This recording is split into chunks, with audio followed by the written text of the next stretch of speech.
Welcome to the 2026 ABLE Tax Time Tips. We'll begin shortly. We're providing another minute or so to give attendees time to log in. You got dreams in your pocket, they glow. A little spark, a little fire, let them show. Every step you take, you're building more. Through every open, unlocked door. Click apply, make your play. Turn the page, start today. Keep the faith, build with care. ABLE's your future, always there.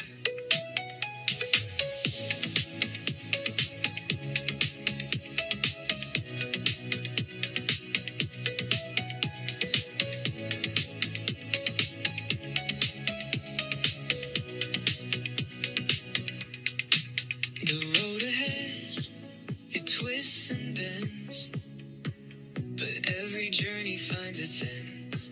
Hold the reins, you've got the power. This is your moment, your finest hour. Click apply, make your play. Turn the page, start today. Keep the faith, build with care. ABLE's your future, always there. What you see is what you'll make. Every leap is yours to take. Dreams aren't whispers, they're a shout. ABLE helps you work it out. Click apply, make your play.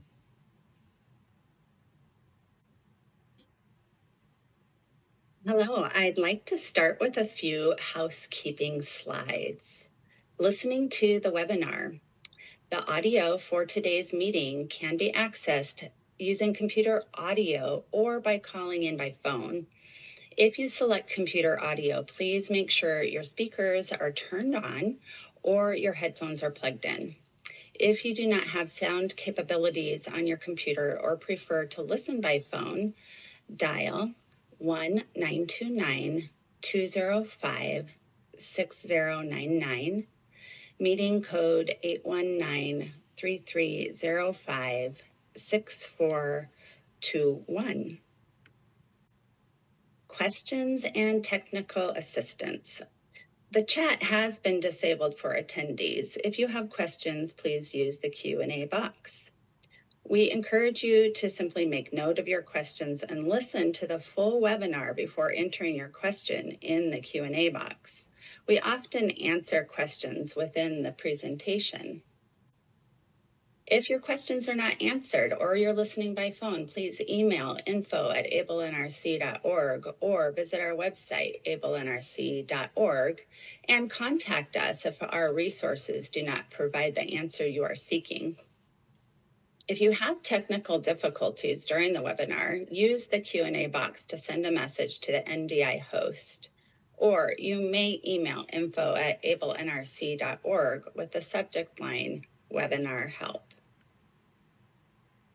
Today, we are joined by Captions First, who is providing real-time captioning, and Interpreter Now with American Sign Language interpretation. The captions can be found by clicking on the closed captions icon in your Zoom controls at the bottom of the screen. To access the ASL interpretation, please click on Interpretation in the menu bar at the bottom of your screen, and then select American Sign Language.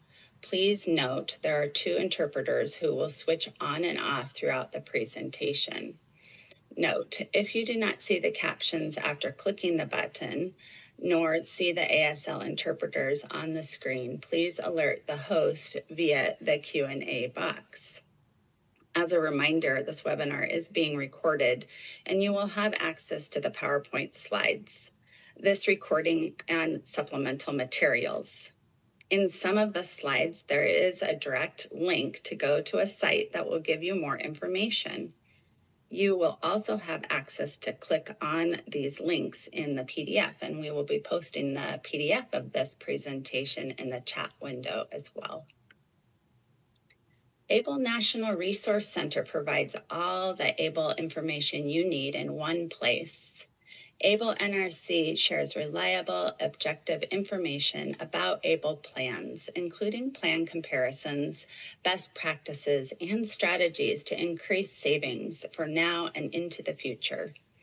Our mission is to educate, promote, and support the positive impact ABLE can make on the lives of millions of Americans with disabilities and their families.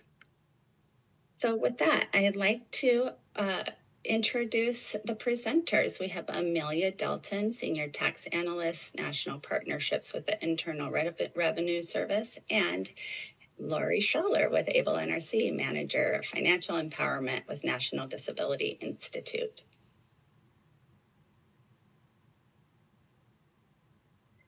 Thank you very much, Cheyenne. So let's get started with today's agenda. So we'll be talking about how to use your ABLE and tax updates for 2026. There have been many changes for 2026. We'll cover why filing taxes is so important for people who have a disability in particular. We'll cover access resources and discover free ways to file your 2025 taxes, and combine strategies and best practices to maximize the ABLE account savings in your 2026 calendar year and beyond. So ABLE matters. ABLE Achieving a Better Life Experience accounts are designed exclusively for people who have a disability, and they provide the opportunity for that person to save and invest money without paying taxes on ABLE investment growth. Account owners who receive needs-based benefits can save more than the savings limit, usually $2,000, and still qualify for means-tested benefits that they may need now or they may need in the future. ABLE savings can be spent on a variety of things that help the person stay healthy, independent, and have a good life. ABLE is a tool to secure and invest your financial future. So, age of onset of disability has expanded this calendar year from before age 26 to before the age of 46. So this means that anyone who has a disability, a significant disability, that began before age 46 is now ABLE eligible.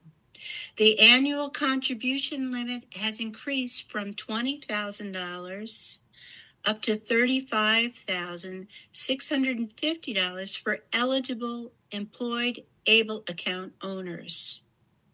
The 3 provisions set to expire last calendar year have been made permanent. This includes that Able to Work Act, the Savers Credit, and the ability to roll over a 529 qualified tuition plan into an ABLE account. Some state ABLE plans are making enhancements, including offering state tax credits or deductions. Okay, and next slide. So there are 51 ABLE plans from which to choose, including DC and Guam each have their own ABLE plan as well. If a person is ABLE eligible, they can open one ABLE account. Many plans accept out-of-state residents. So, for example, you may wish to use the ABLE NRC comparison tools and interactive state map to compare ABLE plans. And you could research maybe starting with your states of residence's ABLE plan first to see if there are special incentives, deductions, or state tax credits that you may be eligible for. Next slide. So, who should file taxes?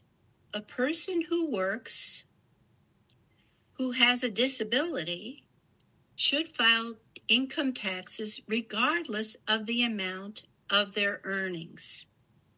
Earned income may be documented on a W-2 or a 1099 form.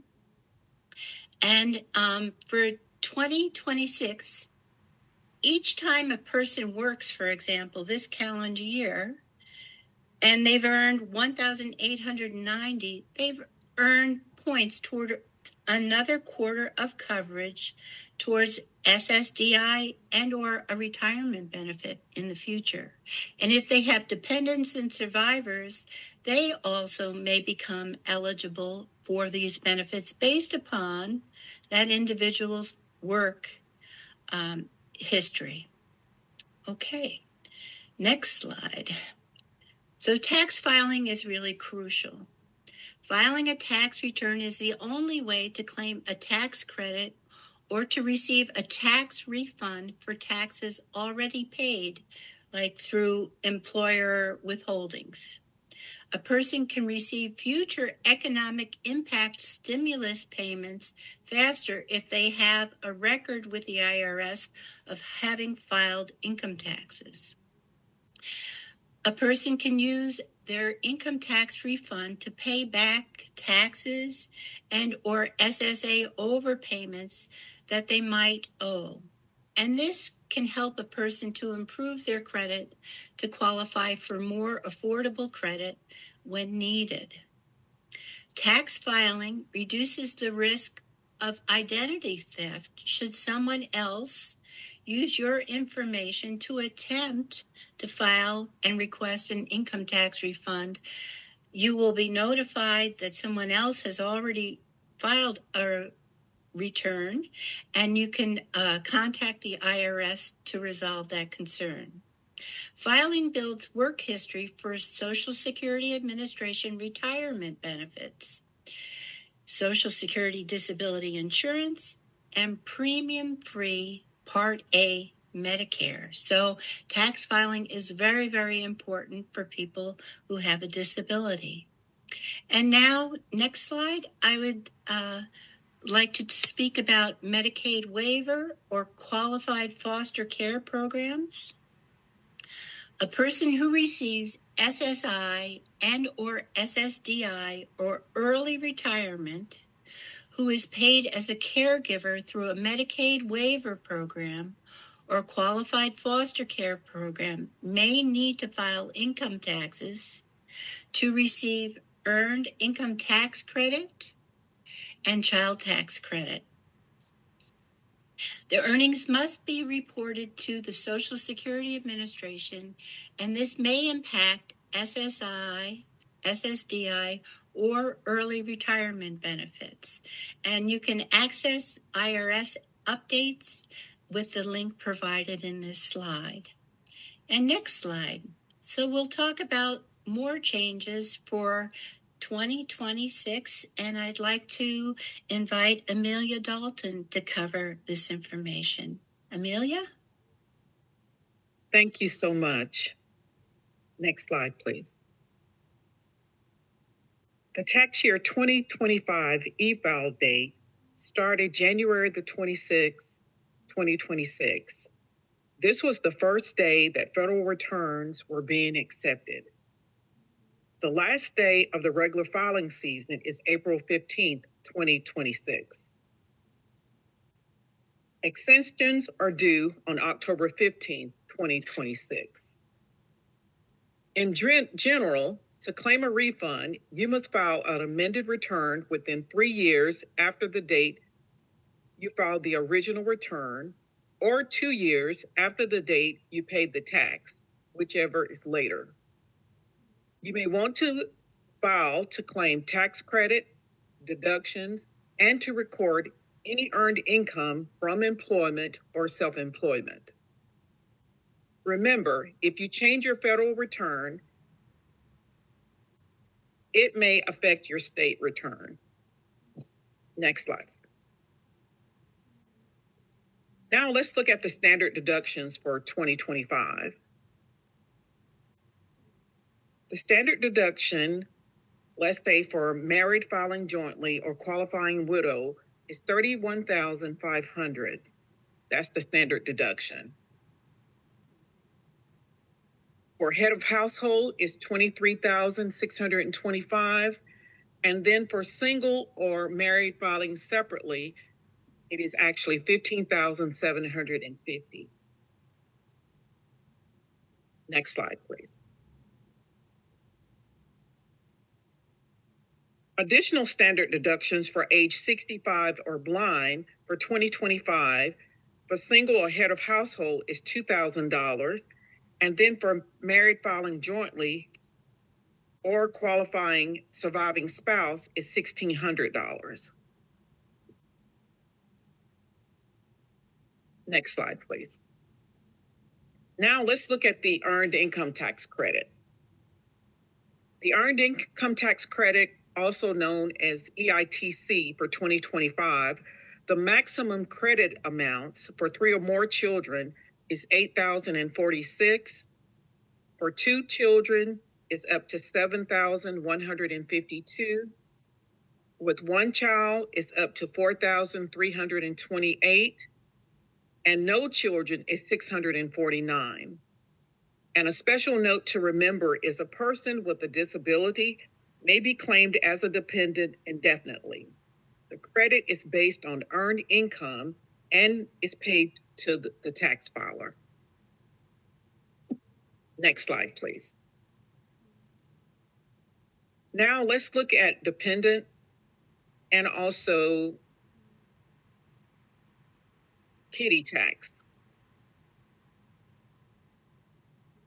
A dependent's standard deduction cannot exceed the greater of $1,350 or $450 plus earned income. The kiddie tax applies if a dependent has $2,700 or more in earned income, such as interest, dividends, and capital gains. Next. Now let's look at the state and local tax deduction, also referred to as SALT. The SALT deduction limit for 2025 is $40,000. For married filing separate, the limit is $20,000. The limit may be adjusted in future years. So remember, this is just for 2025, but moving forward, that limit could be adjusted. Next slide, please. Now let's look at moving to faster, safer tax refunds. The federal government is updating how tax refunds are delivered to better service taxpayers. The federal government is changing how tax refunds are paid.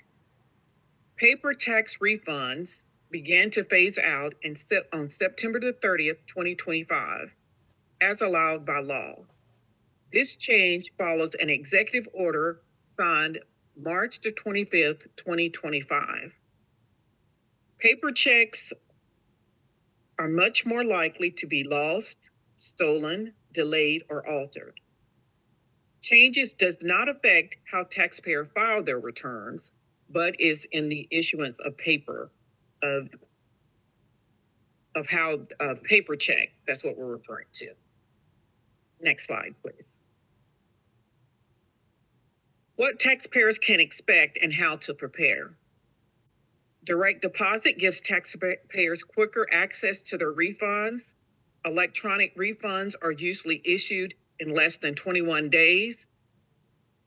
Paper checks often take much longer and can be returned as undeliverable. Taxpayers without bank accounts have options. Banks and credit unions can help, and trusted resources are available at fdic.gov/getbanked and mycreditunion.gov. Some prepaid cards and mobile apps also work if they provide routing and account numbers. Now we're going to look at the vehicle loan interest deduction. You may deduct up to $10,000 in interest on a new vehicle loan purchased after December 31st, 2024. And the thing I want to emphasize here is this is on new vehicles, not used vehicles, but new vehicles. The deduction is reduced if the modified adjusted gross income exceeds $100,000 for single or $200,000 for married filing jointly. This deduction is allowed even if you do not itemize. So that's something very important to remember. Now let's look at the retirement savings contribution credit, the saver's credit. It is claimed using Form 8880 and is available for contributions to employer retirement plans, IRAs, thrift savings plans, and ABLE accounts. The credit amount depends on the adjusted gross income.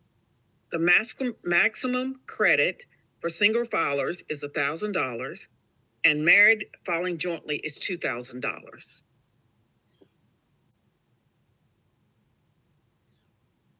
Next slide. Now let's look at the child and dependent care credit. The credit is calculated based on your income and a percentage of expenses that you incur for the care of a qualifying person to enable you to go to work, look for work, or attend school.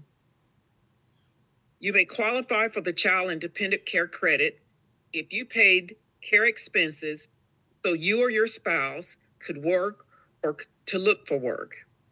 You must have lived in the United States for more than half the year, and special rules apply for military members stationed overseas. And if you need any additional information on the child and dependent care credit, you can get that from IRS.gov under child and dependent care credit. Next slide, please. Now let's look at qualified overtime compensation, mostly referred to as no tax on overtime. This allows a deduction up to $12,500 for single and $25,000 for married filing jointly. Only the overtime pay above the regular rate qualifies. And I'm going to give you an example to make sure everybody understands what that means. So for example, if you have a person that makes $10 an hour, and then they're on a schedule where they make time and a half for overtime. So let's say they work on Saturday, and that would mean they would make $15 an hour. Only the half is deductible. So that means only the $5 is deductible for the hours that they work. So for example, if on that Saturday they worked 8 hours, so that would be 8 times 5, that would be $40. So an easy way to also remember is to just remind people the whole overtime is not deductible. It's only the third. So it's really, well, I'm going to say the half, but how you get that amount to know what you can deduct is if you're a time and a half person, you would divide it by 3. And if you make double time, you would divide it by 4. So this overtime compensation is effective from 2025 through 2028. And also, when it talks about being able to deduct the overtime, it's only for fair labor standards employees. So it's not for everybody. So for example, if you're a salaried worker, you cannot take off overtime. So for more information on overtime and some of the examples, those are on IRS.gov. Next slide. Now let's look at some of the misconceptions to kind of talk more about the overtime. So let's talk about, for example, what actually changed. What changed is under the One Big Beautiful Bill Act, employees can now claim a federal income tax deduction on a portion of their overtime pay, which, like I said, is only the half. It's not the full overtime. The deduction applies only to the overtime premium, like I said, which is the extra half in time and a half. The deduction limit is up to $12,500, and also it's up to $12,500, and then for joint filers, it's up to $25,000. So one of the things we want everybody to remember is just not you going in taking a flat deduction because you worked overtime for $12,500. What it's not, it did not make overtime wages fully tax-free. And if you look at some of the advertisements that's been out and some of the billboards, this can kind of be really confusing, because a lot of times that's what you hear people say is, oh, it's no tax on overtime. So that's something you want to keep in mind. Also, another important thing to keep in mind is payroll taxes, Social Security, and Medicare still apply on the earnings, including the overtime. And that's another thing you have to also remember is, even though some of this may be tax deductible on the federal return, if you have a state filing requirement, your state may add that back in. So that's something really important to remember. Another thing to remember is this is a temporary relief, not a permanent exemption. And remember, I said it was from 2025 through 2028. Next slide, please. Amelia, thank you so much for sharing that information. So Amelia has shared many, many resources and direct links to the IRS website for this next tax season. So we would like to suggest, too, what you can do now to make sure that you're bringing all the important information when you have your taxes done. So you want to include all W-2 forms from employers.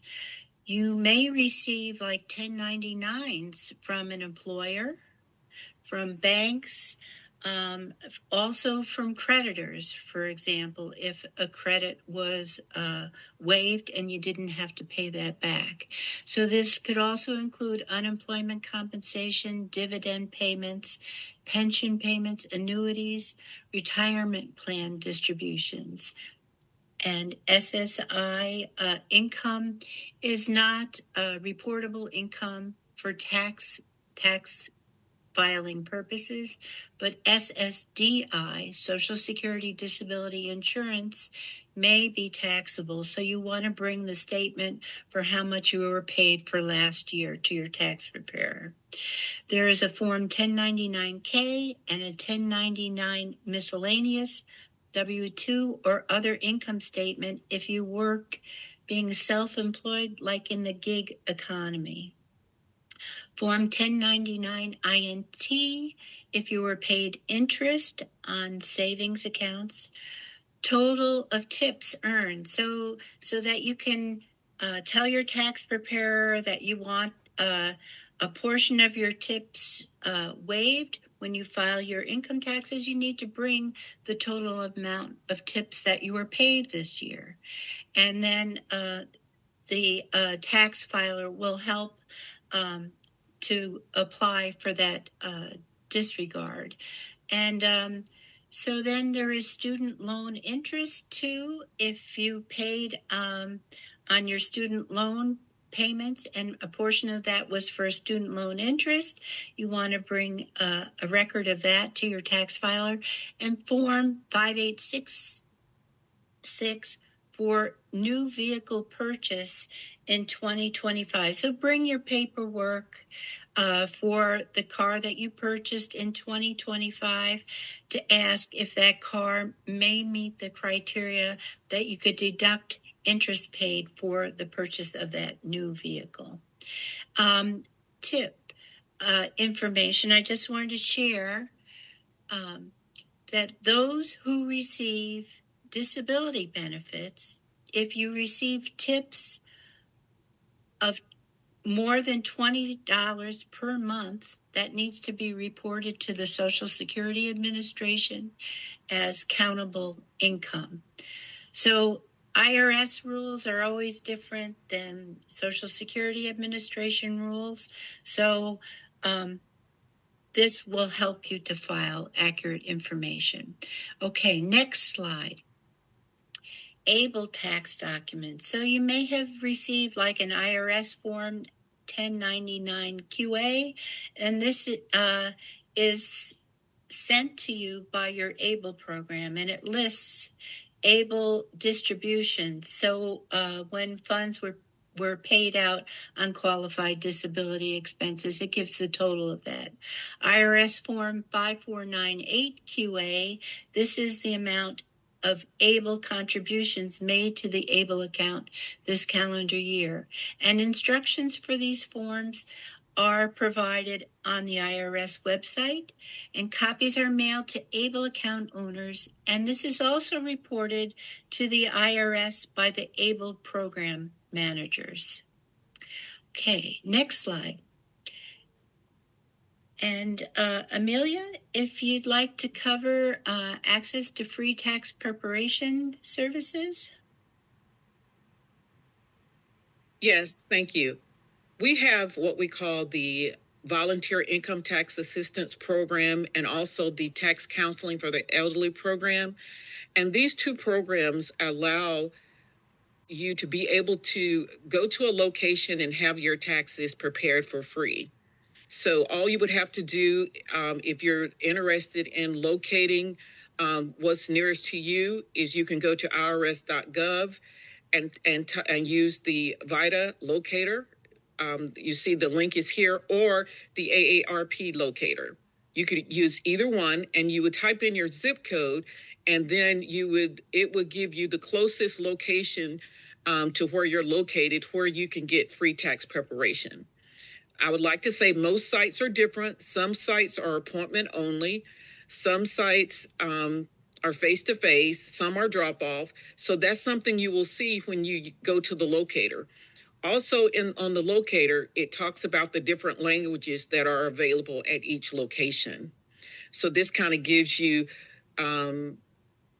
gives people opportunity to have their taxes done somewhere and for free. Thank you, Amelia.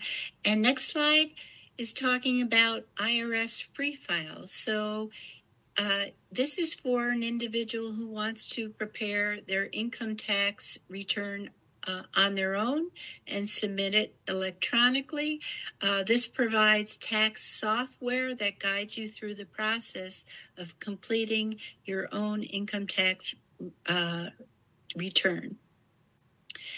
And you may need, however, to also file state taxes in addition. So then there's tax preparation services available specifically for veterans and members of the armed forces. And these people have been trained specifically to make sure that you get all the tax qualified benefits that you may be entitled to when you bring your information to that tax filing site. And the IRS makes tax filing easier to understand for military members and veterans with unique tax needs. There are certain tax breaks available to military members and their dependents as well. Next slide. So for tax refunds, you can check on the status once your income tax has been electronically submitted. You can check on the status of your refund, and the link is provided here on the slide. Visit tax refund information for income tax refund deposits into more than one account. Check with your ABLE plan to determine if your tax refund can be directly deposited into your ABLE account.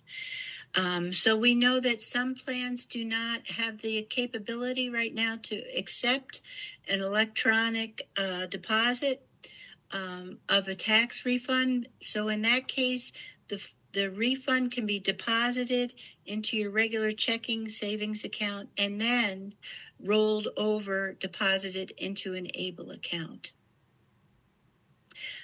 Okay, and then tax refunds. So needs-based benefit programs. So this is important. Federal and state income tax refunds do not count as income. So it's okay for everyone who has a disability benefit or receives SNAP or HUD benefits or HEAP benefits to file income tax returns, because it will not, the refund will not impact your benefit. Federal tax refunds do not count as a resource for a period of up to 12 months after the month of receipt of that income tax refund. For SSI, security income, or for federally funded benefit programs, it's the same case. Federal income tax refund is not a countable resource for up to 12 months. But on the other hand, a state tax refund is not countable income the month received, but if saved into the next month, the funds are a countable resource. And this is why we're suggesting that a person who relies on means-tested benefit either needs to spend down their state income tax refund or deposit them into a qualified first-time home buyer program account, an SSA approved pass plan, or deposit the funds into an ABLE account. These are all examples of protected savings opportunities for individuals who have means-tested benefits. And you can contact your ABLE plan to confirm that an income tax refund may be directly deposited into your ABLE account, or if that is not available yet this tax filing season. Okay, next slide, and I'll pass it on to you, Amelia. Thank you. Next slide, please. Now let's look at the earned income tax credit for 2026. So now we're looking kind of like into the future. So the maximum credit will increase for 3 or more children to $8,231. With 2 children is $7,316. With 1 child is $4,427. And with no children is $664. So remember when I gave you the numbers before for this year for 2025, so you can see where the earned income tax credit is increasing for each one of these over the year. So let's say for 3 or more children is 8,231, and then for 2025 is 8,046. So that gives you that a little boost in income. So that's something really to remember. Next slide, please. Now let's talk about accounts, which the Trump accounts comes under working families tax cuts. And it's where parents or guardians can open Trump accounts for eligible children. The accounts will begin being funded in July 4th, 2026. And it's where the federal government will make a one-time $1,000 contribution per eligible child. The individual and employer may contribute up to $5,000 per year. So one of the things I want to stress for this is, remember, the $1,000 is mainly for the children that is born within the year, but as long as you're under the age of 17, anyone can have a Trump account. And the easiest way or one of the ways to get a Trump account is when you file your income tax and you complete the form 4547. Next slide. Now let's look at Trump accounts withdrawal and use. Funds can be rolled into an ABLE account at the age of 17, and rollovers do not count toward the ABLE annual contribution limit. So that is something that's really important that you want to keep in mind. So this is kind of like something to start to emphasizing or recommending that people start encouraging people to start savings accounts. Next slide, please. Thank you, Amelia. And this year, there are also credits for employer contributions made to an ABLE account. So small businesses with 50 or fewer employees can claim a tax credit of up to $1,000 per employee for employer contributions, excluding certain deferrals or defined benefit plan contributions. This credit phases down over 4 years and is further reduced for businesses that have 51 to 100 employees. And we just wanted to make sure that people understand, employer contributions to an ABLE account are not counted as income. And those contributions need to be made directly into the ABLE account. And this is new guidance from Social Security Administration. An employee's earnings deposited into an ABLE account is still counted as earned income for the ABLE account owner, even if the employee sets up direct deposit into that ABLE account. So to learn more about other work supports, if a person receives SSI and or SSDI that can help to reduce countable income, please contact a free benefits counselor to enhance your understanding of working and to learn what work supports can help you earn and save more. So I'd just like to go over this one more time because this is new information. So I work, let's say I have an ABLE account. If I have completed my spending plan and I'm having a portion of my employment earnings going into my checking account where I'm going to pay for my monthly expenses, but I know every month from my employment I have an extra $100 left over, I can have that directly deposited into my ABLE account. And because that is my earnings from working, that is still countable income for me, even though I've deposited it directly into my ABLE account. Now, I could ask my employer, would you please, instead of contributing to a retirement account on my behalf, could you please deposit $20, $25, maybe $50 into my ABLE account each pay period? That is not countable income for me because the employer is contributing that money directly into my ABLE account as a contribution. Okay, next slide.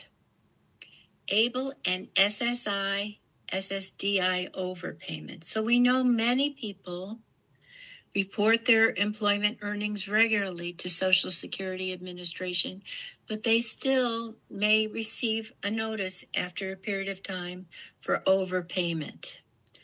So the Social Security Administration has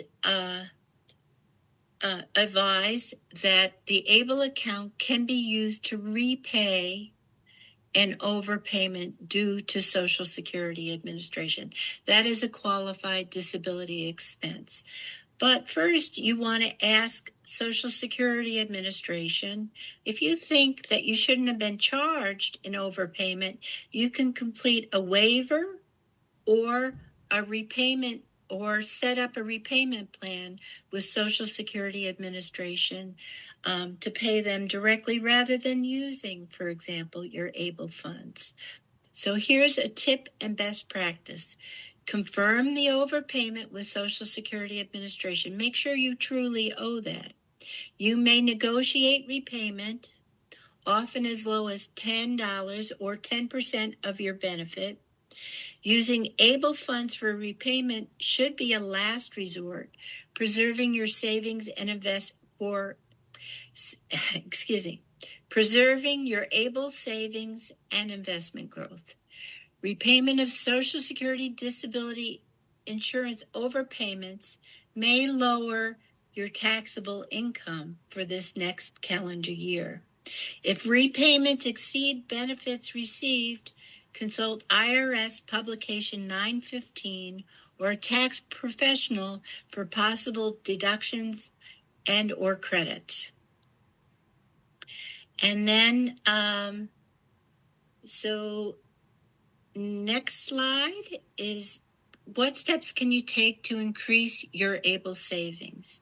Use these account tips and strategies. Set a goal to maximize ABLE contributions for 2026. Consider working to your fullest ability and use the Social Security Administration work supports. Compare tax implications of saving in a retirement account versus saving in your ABLE account. Use free tax preparation services. Compare ABLE fees and tax credits deductions using the ABLE NRC comparison tools. Use income tax credits and deductions as much as possible. Set up a bank or ABLE account to prepare for electronic tax refunds to be automatically deposited into that account. And maximize your savings with a Trump account if you are eligible. So next slide, use of tax credits, deductions, savings strategy. So file income taxes if you have employment income. That could qualify you for earned income tax credit. It could possibly qualify you for the saver's credit if you deposit a portion of your employment earnings into your ABLE account. If you have a child and or dependent care expenses, apply for the child and dependent care credits. There may be opportunity for you to file for elderly and disabled tax credits too. So bring, for example, your SSI and or SSDI award letter to your tax preparation site and share that with them, and they will see if you are eligible for those special credits. And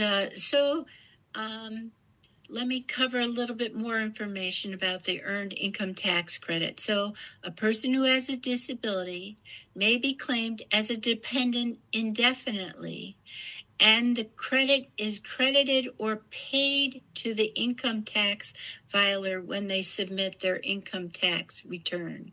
Child and dependent care credits, that credit is calculated based upon income and a percentage of expenses that you incur for the care of qualifying persons to enable you to work, look for work, or attend school.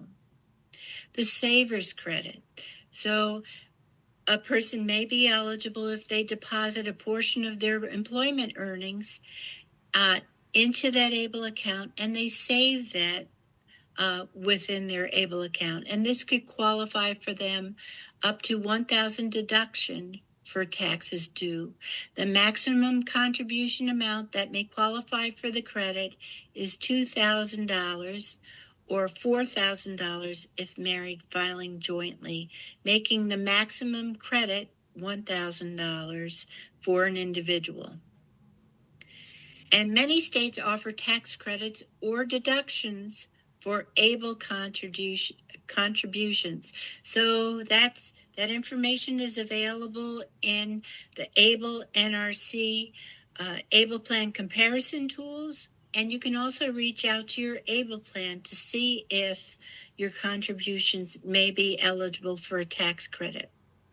And research your state-specific policies to maximize your benefits, and this information is listed within the ABLE plan comparison tools, like I said. And maybe someone could put the link to the ABLE plan comparison tools in the chat box. Okay, next slide. Tips for efficient tax preparation. Ongoing throughout the calendar year, keep ABLE receipts and for qualified distribution expenses, and track earned tips for the calendar year. Keep the file for at least 6 tax seasons.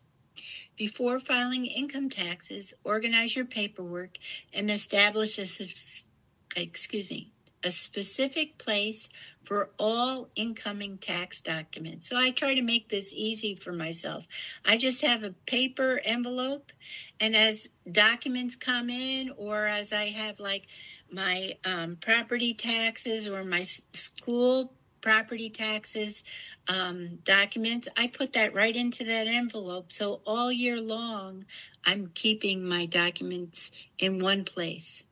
Organize ABLE account documents. So your Form 5498 QA, your contribution information, and your Form 1099 QA distributions made from the ABLE account this last calendar year, or for 2026, you'll have that ready then at the end of the calendar year.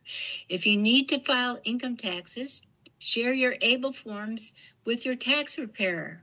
A person does not need to file income taxes simply because they have an ABLE account, but consult with your tax advisor for any complex situations specific for your situation. So we would like to share resources as well. Next slide. And next slide. So we have here IRS specific key resources. So there's the VITA locator tool, the TCE AARP tax locator tool as well. And you can also call 211 to find local free tax preparation services available in your community. And you may not need to go into that office. They may be able to help you online. And you can track where's my refund with this tool listed here. The IRS To Go, official smartphone app of the IRS, and you can explore the resources there. Tax withholding estimator. So I use this, for example, when I inform my employer how much money to take from my pay for state and or federal tax contributions to be withheld from my pay. And also, this is helpful if a person receives, for example, SSDI and or retirement benefits to calculate the correct amount of withholding. So you want like close to a $500 income tax refund, and with reducing withholdings, that could give you a lot more take-home SSDI and or take-home pay from your employer by changing your withholdings accordingly. So payments, it's never been easier to make a tax payment. More information for people who have a disability, including Schedule R, credit for the elderly or the disabled. And then there's also the IRS publication 907 that lists tax highlights for people who have a disability. And next slide. So we have resources that are helpful throughout the calendar year. We have ABLE Facts, ABLE Decision Guides, Home Ownership Inheritance Guides, ABLE Programs by State, ABLE Informational Flyers available that you can inform others that they may be eligible for an ABLE account. You are welcome to use Meet Our ABLE Ambassadors, and you'll see stories from ABLE ambassadors who either own an ABLE account themselves or their children own an ABLE account, and to see how they are maximizing their ABLE account to meet their financial goals. Able to Save podcasts and achievable newsletters. Within the next 2 weeks, we'll be posting tax facts for people who have a disability along with this webinar recording. And next slide is we have toolkits available. So we'll be updating our employer toolkit We have a home ownership guide, a home inheritance guide, a service provider toolkit, a youth transition toolkit, which has really great information for youth who of any age, at like up to age 28, 30 even, that information may be relevant for a person. And then ABLE NRC Media Toolkit and an ABLE Veterans Toolkit. And final slide. So we have resources available at National Disability Institute, our parent organization. We have information about an employment network called the American Dream Employment Network. That's for individuals who receive SSI and or SSDI who are interested in learning about their work supports and working to their fullest ability. We have the NDI Financial Resilience Center, and information there is being updated. And we have a website at NDI about accessible transportation and assistive technology. And we welcome anyone who is in need of a wheelchair accessible vehicle to share their story on how they purchased an affordable wheelchair accessible vehicle. And we will be able to compensate the first 10 submitters for their stories that are shared. And we thank you for participating in that. And we also have an NDI Small Business Hub where people who are interested in exploring self-employment or employers who are interested in hiring people who have a disability can find helpful resources there. And if you have further questions of the IRS, you're welcome to reach out to Amelia Dalton, and her contact information is posted here. And we thank you, and we thank our funder, Prudential, for helping us with this presentation today. And Marlene, I don't know if there are questions that came in, and if you would like us to address a couple recurring questions. Yes, that would be great. Thanks, Laurie. There were questions that came in primarily, well, they were in a lot of different areas, but primarily in getting assistance in filing a tax return and free help, and with regards to ABLE accounts. So the first one concerning assistance in filing returns, there were a couple questions. They wanted to know if President Trump stopped the e-file program, whether tax filing locations assist with both tax preparation and deductions or only basic preparation. And they wanted to know if the AARP TCE sites, if they help people with disabilities. So Amelia, would you like to handle those? Okay. Yes. Thank you. First of all, you said so much, but here I address each one of those. The question about e-file, I think what they're referring to is direct file. Remember last year, the last 2 years, IRS had their own program, which was called direct file, which has gone away. We don't have that anymore. But e-file is up and running. So e-file is actually where you transmit the returns and they come into us electronically. So e-file is up and running. The other question you said about the Trump accounts, I'm sorry, I don't remember the rest of it. But I'm sorry, Amelia. They wanted to know if the free filing tax locations assist with both tax preparation and deductions, or only if it's basic tax filing preparation without applying deductions. Yes, they do. Each VITA location and also TCE location, they do federal returns, state returns, and they also do deductions. What you have to remember is at the sites, they can only do the type of returns that they have trained on. So for example, if you have some type of unique situation, For example, let's say you have your own business and then you're also selling rental property, they'll refer you to a preparer. But if it's a basic return that can be done, yes, they can do that for free at the VITA TCE locations. Okay. And the other questions were just about filing.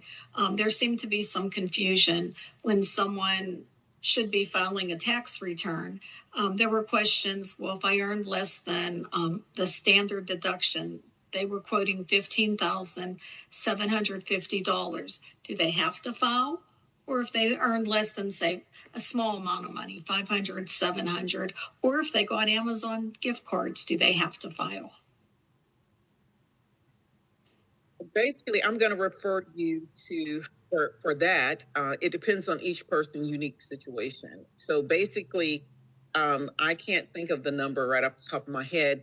Is that they may not have what we call a filing requirement. So if they make under a certain amount of income, but let's say in some instances, let's say you can make a low amount of income, but if you had withholding taken out, you always have to file to get the withholding back. So my thing is, I don't think really I can make a blanketed statement. It depends on the type of income, for example, that the person is earning, or if they're just, let's say, for example, getting Social Security, they may not have a filing requirement. But if they're just getting Social Security and they're having taxes taken out of that Social Security, they would need to file to get that withholding back.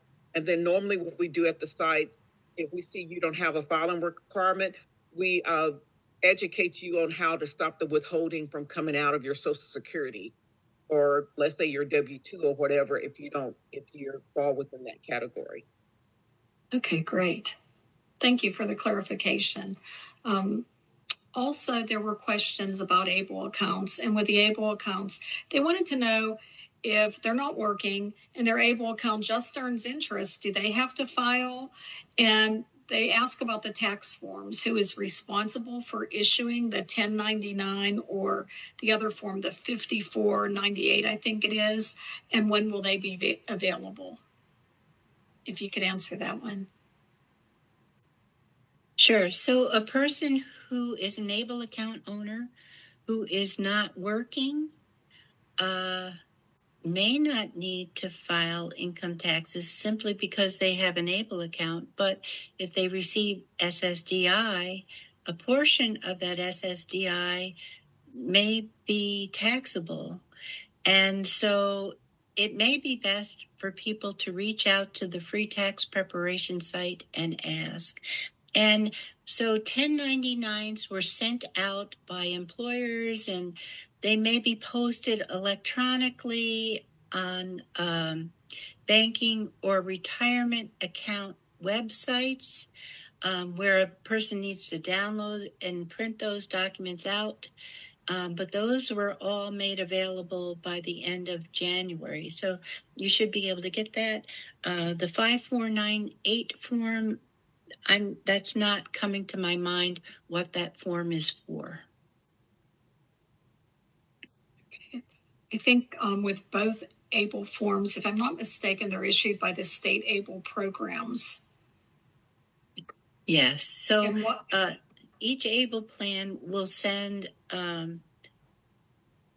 either an electronic statement of the distributions and contributions made for that calendar year that the ABLE account owner can access online, or they will mail it. And that is also transmitted to the IRS by the ABLE plan. Thank you, Laurie. And I think that's all I have. Great. We thank everyone for participating today. Amelia, thank you so much for your expertise on today's webinar. We really appreciate your help. Thank you. Have a great day, everyone. Thank you.